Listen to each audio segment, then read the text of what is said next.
ಅದೇ ಮೈತಾ ಇದ್ದೀನಿ ಅದಾದ್ಮೇಲೆ ತೋರಿಸು. ಹಾಂ, ನಿಮ್ಮ ಅನಿಸಿಕೆ ಮೊದಲನೇ ಇಂಟರ್ನ್ಯಾಷನಲ್ ಟ್ರಿಪ್ ಹೋಗ್ತಾ ಇದ್ದೀರಾ, ಅದು ಎಸ್ಪೆಷಲಿ ನನ್ನ ಜೊತೆ.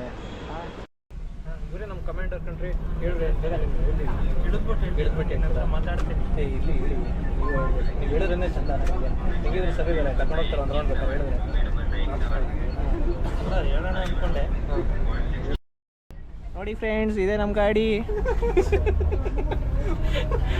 ಎಲ್ಲರೂ ಹತ್ತುತ್ತಾ ಇದ್ದಾರೆ. Bus arrange bus. ಹಾಂ, ಇವರೇ ನಮ್ಮ ಕಮಾಂಡರು, ಲೀಡ್ ಕಮಾಂಡರ್.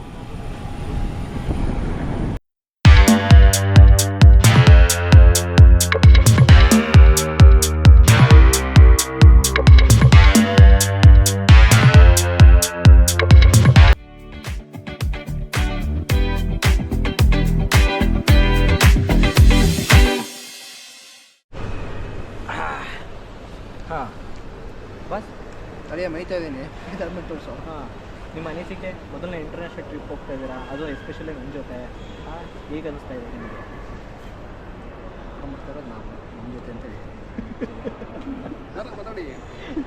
ಕೆಟ್ಟ ಸಂಚಾರ. ಬೀಪ್ ಏನಿಲ್ಲ ಸರ್, ಎಲ್ಲ ಫುಲ್ಲು ವಿತೌಟ್ ಸೆನ್ಸರ್ ಲೈವ್. ಹೇಳಿ, ಹೇಗೆ ಅನಿಸ್ತಾ ಇದೆ? ಅದಲ್ದಲ್ಲೇ ಇಂಟರ್ನ್ಯಾಷನಲ್ ಟ್ರಿಪ್ ಹೋಗ್ತಿರೋದು, ಅದು ನಾನು ಬಂದಿರೋದಕ್ಕೆ. ಇಲ್ಲಾಂದರೆ ಇಲ್ಲೇ ಡೊಮೆಸ್ಟಿಕ್ ಅಡ್ಡಾಡ್ತಾ ಇದ್ರಿ. ಏನು ಅನಿಸಿಕೆ? ಇದು ನಿಮಗೆ ಗೊತ್ತಿರೋ ಹಾಗೆ ಇದು ಅನ್ಪ್ಲ್ಯಾನ್. ಓಕೆ, ನಾವು ಯಾವುದು ಪ್ಲ್ಯಾನ್ ಮಾಡಿದ್ವಿ. ಹಾಂ ಹಾಂ, ನಮ್ಮ ಹತ್ರ ಪಾಸ್ಪೋರ್ಟು ಇರಲಿಲ್ಲ. ಪಾಸ್ಪೋರ್ಟ್ ಹೇಗಾಯಿತು, ಫ್ಲೈಟ್ ಬುಕ್ ಹೇಗಾಯಿತು, ಎಲ್ಲವೂ ಸಡನ್ ಮಿಸ್ಟೀರಿಯಸ್ ಆಯಿತು. But finally we are ready to fly our first international journey. Okay, ಅದು divine journey. Divine group is a divine journey. Divine group along with all the peoples. Is our ಅಧ್ಯಕ್ಷ ಇವರು. ಬರ ಇವರು ನಮ್ಮ ಅಧ್ಯಕ್ಷರು, ಇವರು ನಮ್ಮ ಉಪಾಧ್ಯಕ್ಷರು. ಇನ್ನೊಬ್ರು ಇದ್ದಾರೆ, ನಮ್ಮ ಕಮಾಂಡರ್ ಇದ್ದಾರೆ. ಅವರು ವಾಶ್ರೂಮ್ಗೆ ಹೋಗಿದ್ದಾರೆ, ಬರ್ತಾರೆ. ಅವ್ರು ಬಂದಾಗ ಇಂಟ್ರೊಡ್ಯೂಸ್ ಮಾಡಿಸ್ತೀವಿ. ಅವ್ರ ಕಡೆಯಿಂದ ಒಳ್ಳೊಳ್ಳೆ ಮಾತುಗಳನ್ನ ಕೇಳೋಣ. ಸೊ ಹೇಗೆ ಅವರ ಎಕ್ಸ್ಪೀರಿಯನ್ಸ್ ಡಿವೈನ್ ಜರ್ನಿ ಹೇಗೆ ಸ್ಟಾರ್ಟ್ ಆಯಿತು ಎಲ್ಲದೂ ಕೂಡ ಹೋಗ್ತಾ ಒಂದೊಂದಾಗಿ ತಿಳ್ಕೊಳ್ಳೋಣ. ಪಾರ್ಟ್ 2ಗೆ ವೆಯ್ಟ್ ಮಾಡಿ. ಹೆಲೋ ಸ್ನೇಹಿತರೆ, welcome back to my YouTube channel after a long time. ಈ ವಿಡಿಯೋದಲ್ಲಿ ನಾನು ತೋರಿಸ್ತಿದ್ದೀನಿ one of the most powerful temple called Muktinath. ಅದು ಎಲ್ಲಿ ಅಂತ ಅಂದರೆ ನಮ್ಮ ಪಕ್ಕದ ದೇಶದ ನೇಪಾಳದಲ್ಲಿ ಇದೆ. ಬನ್ನಿ ಸಾಗೋಣ ಈ ಪುಣ್ಯ ಸ್ಥಳಕ್ಕೆ. ಈ ದೇವಸ್ಥಾನ ಸುಮಾರು 12,172 ಅಡಿ ಎತ್ತರದಲ್ಲಿದೆ. ಅಂದರೆ one of the highest Vishnu temple in the world ಅಂತಲೇ ಹೇಳ್ಬೋದು ಸ್ನೇಹಿತರೆ. ಅಲ್ಲಿಗೆ ಹೋಗಲು ನಾವು ಈಗ ಬಂದಿದ್ದೀವಿ ಬೆಂಗಳೂರು ಏರ್ಪೋರ್ಟ್ ಟರ್ಮಿನಲ್ 2 ಪ್ಯಾಸೆಂಜರ್ ಬಸ್ಸಲ್ಲಿ ಇದ್ದೀವಿ. ಇವಾಗ ನೋಡ್ಬೋದು ನೀವು. ನನಗೆ ಇದು ಮೊದಲ ಫ್ಲೈಟ್ ಜರ್ನಿ ಆಗಿರೋದ್ರಿಂದ ತುಂಬ ಎಕ್ಸೈಟ್ಮೆಂಟಲ್ಲಿದ್ದೀನಿ. ಬನ್ನಿ ಎಕ್ಸ್ಪೀರಿಯನ್ಸ್ ಹೇಗಿರುತ್ತೆ ಅಂತ ಮುಂದೆ ಶೇರ್ ಮಾಡ್ತೀನಿ. ನೋಡ್ಬೋದು ನಮ್ಮ ಟರ್ಮಿನಲ್ ಹೇಗಿದೆ ಅಂತ ಅಂದ್ಬಿಟ್ಟು. ಇವರೇ ನಮ್ಮ driver. Sir smile please. Okay divert ಮಾಡಲ್ಲ ನಾವು. ಹಾಂ, ಏರ್ಪೋರ್ಟ್ ಫುಲ್ ತೋರಿಸ್ಬೋಣ ಮಗ.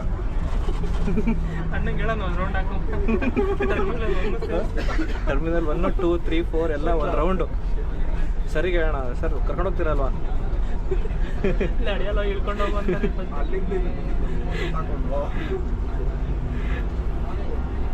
ಟ್ರ್ಯಾಕ್ ಮೇಲೆ ತಿಳ್ಕೊಳೋ. ಟ್ರ್ಯಾಕಿಗೆ ಏನಾದ್ರು ಬರಲ್ವಾ?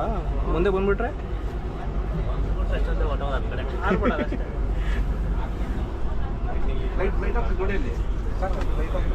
ಹ್ಞೂ ಅಲ್ಲಿ ಹೋಗ್ತಾ ಇದ್ದಲ್ಲ. ಬಸ್ ರೆಕಾರ್ಡ್ ಮಾಡೋಣ.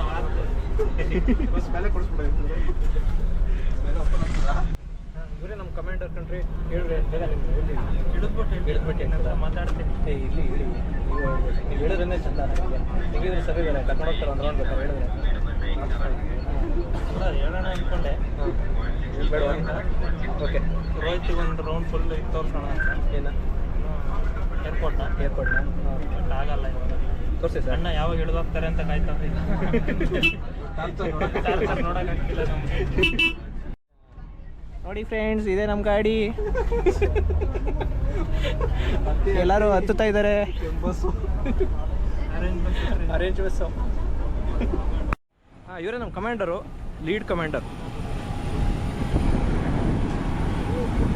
ಸರ್ ಎಲ್ಲಿ ಹೋಗ್ತಾ ಇದೀವಿ ಸರ್? ಹಾಂ, ಬನ್ನಿ ಅವರಲ್ಲಿ ಇನ್ನೊಬ್ರು ಸೇನಾಧಿಪತಿಯಲ್ಲಿ. ಮಗ ಮಾಡು ಮಗ ನಂದೊಂದು ಇಟ್ಕೊಂಬೋದು ಹಂಗೆ. ಹೇಳಬೇಕು ಅಂದರೆ ನನ್ನ ಜೀವನದ ಅದ್ಭುತವಾದ ಈ ಕ್ಷಣ ಎಂದು ಮರೆಯಲಾಗದು. ಈ ದಿನ ಮೊದಲನೇ ಬಾರಿಗೆ ಫ್ಲೈಟ್ ಹತ್ತುತ್ತಿದ್ದೀನಿ. ಒಂದು ಕಡೆ ಭಯ, ಇನ್ನೊಂದು ಕಡೆ ತುಂಬ ಖುಷಿ, ಎಲ್ಲಿಲ್ಲದ ಖುಷಿ ಅಂತಲೇ ಹೇಳ್ಬೋದು. ನೋಡೋಣ ಬನ್ನಿ ಮುಂದಕ್ಕೆ ಹೇಗಿರುತ್ತೆ ನಮ್ಮ ಜರ್ನಿ ಫ್ಲೈಟಲ್ಲಿ ಅಂತ ಅಂದ್ಬಿಟ್ಟು. ಫ್ಲೈಟ್ ಏನೋ ಸ್ಟಾರ್ಟ್ ಆಯಿತು, ಜೀವ ಎಲ್ಲ ಪೊಕ್ಕು ಪೊಕ್ಕು ಅಂತಿದೆ. ನೋಡ್ಬೋದು ಇವಾಗ ಫ್ಲೈಟ್ ಹೇಗೆ ಟೇಕ್ ಆಫ್ ಆಗುತ್ತೆ ಅಂತ. ಇದಂತೂ ಮೆಮೊರೇಬಲ್ ಜರ್ನಿ ಆಗಿರುತ್ತೆ ನನಗೆ. ಇಲ್ಲೊಂದು ಸಿಹಿ ಮಾತು ಹೇಳೋಕ್ಕೆ ಇಷ್ಟಪಡ್ತೀನಿ. ಏನು ಅಂದರೆ ನನ್ನ ಪರ್ಸ್ನಲ್ ಎಕ್ಸ್ಪೀರಿಯನ್ಸಿಂದ ಹೇಳ್ತಾ ಇದ್ದೀನಿ.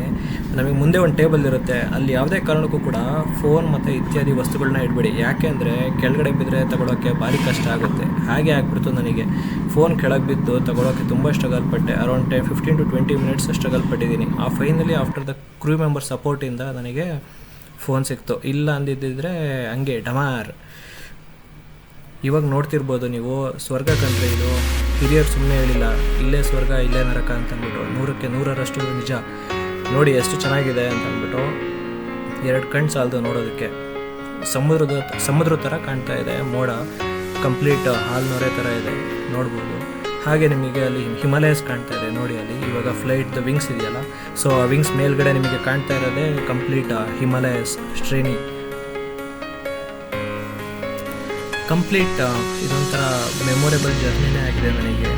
ಸೊ ಕೆಲವೊಂದ್ಸಲಿ ನೆನೆಸ್ಕೊಂಡ್ರೆ 2 ಕಣ್ಣಲ್ಲಿ ನೀರೇ ಬಂದ್ಬಿಡ್ತು ಈ ಥರ ವ್ಯೂಸ್ನ ನೋಡಿ. ಯಾಕೆಂದರೆ ಫಸ್ಟ್ ಟೈಮ್ ಫ್ಲೈಟ್ ಹತ್ತಿರೋದ್ರಿಂದ. ಆಮೇಲೆ I am going with the divine team. So ಇದೆಲ್ಲ one of the best experience ಅಂತಲೇ ಹೇಳ್ಬೋದು. ಎಕ್ಸ್ಪೀರಿಯನ್ಸ್ ಅನ್ನೋಕ್ಕಿಂತ ಆ ದೇವರನ್ನೇ ಕರ್ಸ್ಕೊತಾ ಇದ್ದಾನೆ ಆ ಜಾಗಕ್ಕೆ ಅಂತಲೇ ಹೇಳೋಕ್ಕೆ ಇಷ್ಟಪಡ್ತೀನಿ. ನೋಡ್ತಾ ಇರ್ಬೋದು ಹೇಗಿದೆ ಅಂತ. ಸೊ ಗೋಯಿಂಗ್ ಫರ್ದರ್ ಇನ್ನೂ ತುಂಬ ವಿಷಯಗಳನ್ನ ಹೇಳ್ತಾ ಹೋಗ್ತಾ ಇರ್ತೀನಿ. ನೋಡ್ಬೋದು ನೀವು ಕಾಣ್ತಾ ಇರ್ಬೋದು ಅಲ್ಲಿ ಮಧ್ಯದಲ್ಲಿ ಏನು ಕಾಣ್ತದೆ ನಿಮಗೆ, ಹಿಲ್ ಸ್ಟೇಷನ್ಸ್ ಮಿಡಲಲ್ಲಿ ಅದೆಲ್ಲ ಕಂಪ್ಲೀಟ್ ರಿವರ್ಸ್, ನದಿಗಳು. ಸೊ ಹೇಗೆ ಲೈನ್ಸ್ನ ಮಾಡ್ಕೊಂಡು ಹೋಗಿದೆ ಅಂತ ನೀವು ಹೇಗೆ ನೋಡ್ತಾ ಇರ್ಬೋದು ಅಲ್ಲಿ. ಇನ್ನೊಂದು ಸ್ವಲ್ಪ ಹೊತ್ತು 10-15 minutesಲ್ಲಿ ನಾವು ಲ್ಯಾಂಡ್ ಆಗ್ತಾ ಇದ್ದೀವಿ.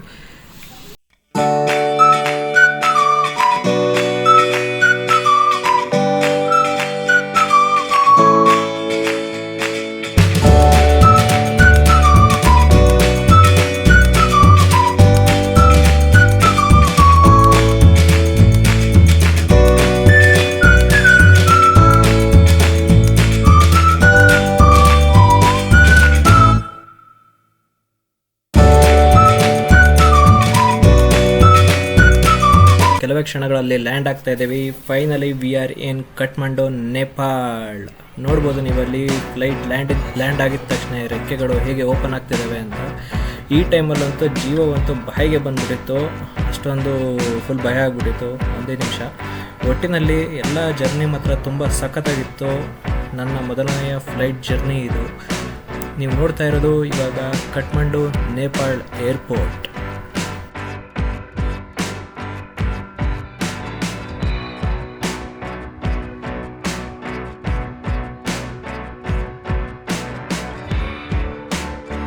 ಮುಂದೆ ಹೋಗ್ತಾ ಹೋಗ್ತಾ ನಿಮಗೆ ತೋರಿಸ್ತೀವಿ ನಮಗೆ ಕರೆನ್ಸಿ ಹೇಗೆ ಎಕ್ಸ್ಚೇಂಜ್ ಮಾಡಬೇಕು ನೇಪಾಳಲ್ಲಿ, ಆಮೇಲೆ ಸಿಮ್ ಯಾವ ಥರ ತೊಗೋಬೇಕು ಅಂತ ಅಂದ್ಬಿಟ್ಟು. ಏನಕ್ಕೆ ಅಂತಂದರೆ ನಮಗೆ ನಾವು ಕಂಟ್ರಿ ಟು ಕಂಟ್ರಿ ಇಂಟರ್ನ್ಯಾಷನಲ್ ಬಂದಿರೋದ್ರಿಂದ ನಮಗೆ ಇಂಡಿಯನ್ ಕರೆನ್ಸಿ ವರ್ಕ್ ಆಗೋಲ್ಲ ಇಲ್ಲಿ. ಸೊ ಸಮ್ ಆಫ್ ದ ಪ್ಲೇಸಸಲ್ಲಿ ವರ್ಕ್ ಆಗುತ್ತೆ ಅಷ್ಟೇ, ಎಲ್ಲ ಕಡೆ ವರ್ಕ್ ಆಗೋಲ್ಲ. ಸೊ ಹಾಗಾಗಿ ಕರೆನ್ಸಿನ ನಾವು ಎಕ್ಸ್ಚೇಂಜ್ ಮಾಡಬೇಕು, ನೇಪಾಳ ಕರೆನ್ಸಿ.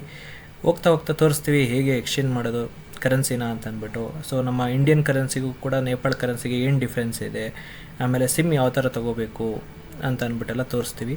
ಸೊ ಅಲ್ಲಿವರೆಗೂ stay tune for my next blog ಅಂತ ಹೇಳ್ತಾ signing off from Rohit Teju vlogs. Thank you.